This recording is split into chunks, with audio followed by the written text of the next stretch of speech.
This is an extremely old video, and you can make out that I have used my single chip camera in those days, more than a decade old.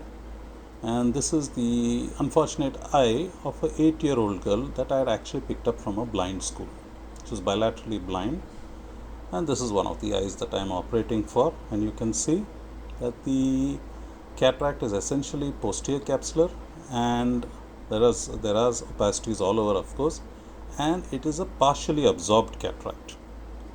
So I have planned for a phaco, and as you can see I am going quite posterior limbal.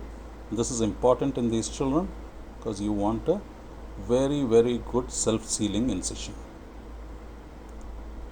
So taking my time over the incision, and that's an important and integral part of the surgery.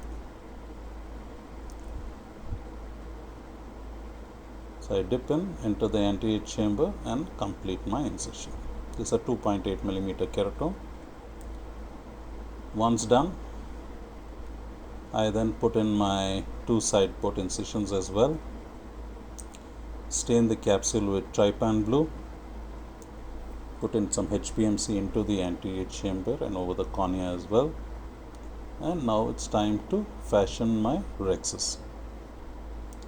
And I've initiated with my cystitome, and you can see that the anterior capsule is extremely friable. So I opt for my pediatric rhexis forceps rather than my cystitome. And even with that, just see, I have to watch very carefully the different flaps that I can be creating in this friable anterior capsule. So taking my time over this and trying to create a 5 mm rhexis. Since it's partially absorbed, probably the elasticity of the anterior capsule is not as bad as you would expect in this pediatric cataract. There is, however, the friability of the capsule has got me worried, because usually in pediatric cases the capsules are not friable. Anyway, I managed to get my rhexis and it looks pretty good. Just checking, take out that anterior capsular flap. Yes, it's come out. And now it's time to do my partial hydrodissection, hydrodelineation, call it what you may. I'm doing it very carefully because I'm not very confident of that posterior plaque there. I then go in with my bimanual IA. There's very little cortex to aspirate actually, but whatever is there is going to be tricky because your anterior and posterior flaps are so close to each other, so you have to be very careful. So not only I have to clean the cortex from the fornices, I have to also clean it from the posterior capsule, that is, other than the plaque all over there are lots of cells. So I am alternating between IA and my capsular polishing parameters. And you can see that plaque is just not giving way. There is no way I can get that plaque out. Even putting little higher parameters, there is no way. So the only way is to take it out. So I'm trying to sort of strip it off the posterior capsule, not happening. So I give up. Just take out the rest of the cortex.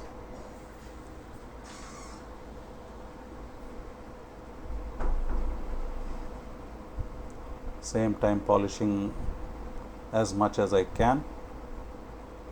I need to give this kid a good visual access. There is no point in putting the lens over this. It's not going to help in any way.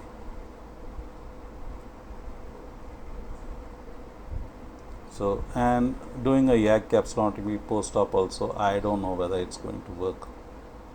So it has to be dealt on the table.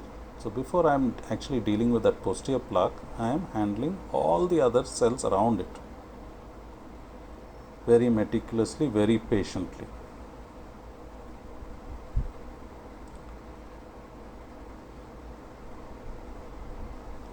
The only thing positive going for me is I have got a anterior capsular excess, a very good anterior capsular excess. So if needed, I can always put a lens into the sulcus. So, and that's why the little more aggressive behavior on the posterior plaque. So finally, I am putting in some HPMC. I am going to deal with this posterior plaque with the help of 2 dialers. I thought about using a 26 gauge needle, then decided no. Thought maybe the stout dialer would be a better option, and probably it was. So I am trying to strip it.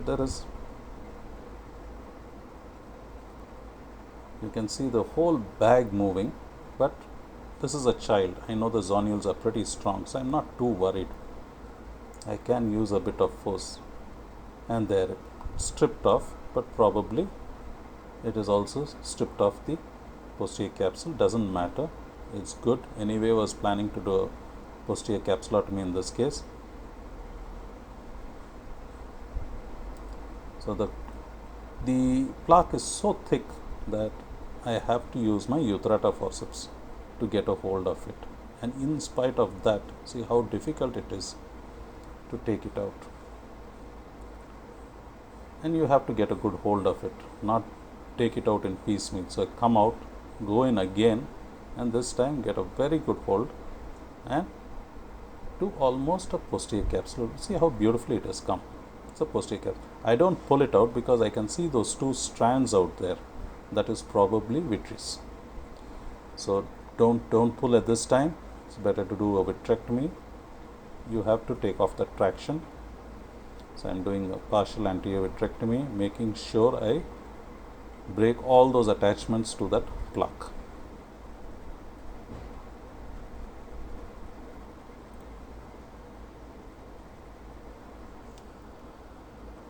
I put in an anterior chamber maintainer to assist me in the vitrectomy.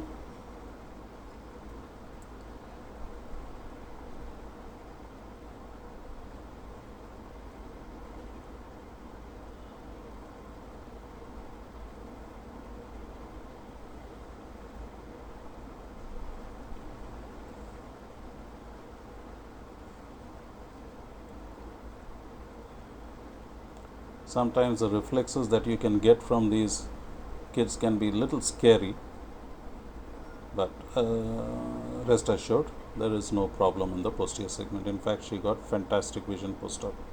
So now I am removing this plaque, which has basically embedded itself into the incision, and when you remove, please make sure that there is nothing attached to it. So I'm just making sure, just pulling it. Yeah, there is no strand. Put in some HPMC, and at this point in time, it would have been better if I had put in a 3-piece lens, but I didn't have one. So I am putting in my single piece hydrophilic foldable IOL, and I am trying to directly inject it into the bag. I have got the lower haptic into the bag, and now I am trying to push the upper haptic. I just go down into the bag and then release, making sure I get it all in one go. Unfortunately, the IOL has got a bit stuck, so I had to retract the plunger and push again. Now just helping it along, and you can see the posterior opening very well. Just adjust, and now I am checking whether the anterior capsule is over the lens all around. See, I am checking with my dialer. You can easily do this. So many times your lens may be in the sulcus, and with such a small kid, not such a good idea. So I have checked it, looks okay, and now hydrating the wounds. I've taken out the HPMC, and we're good to close shop. Thank you so much for watching.